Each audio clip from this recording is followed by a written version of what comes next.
properties. This will play major attribute.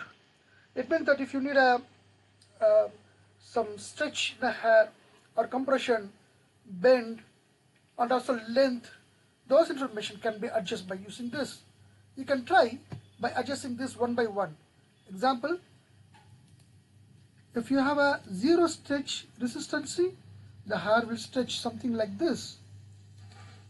You see? That just looks like a magical hair. Okay, at least we need some stretch. Make it 5, so you won't get any bigger stretch, but still it's stretching. Make it 2.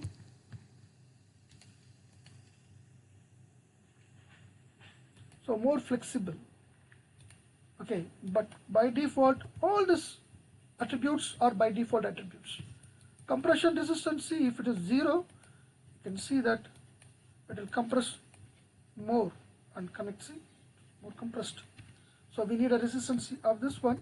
So mostly just leave it by default like this. Bend resistance if 0, it will go and connect. It's like a, you can see this is like a wet hair.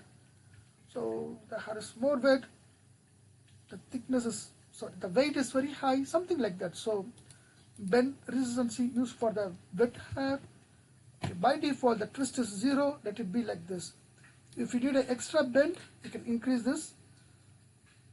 Okay, this one is little interesting, so make it 0.5 something, so your hair length is more smaller, but sometimes looks good, sometimes not. So we need to change accordingly.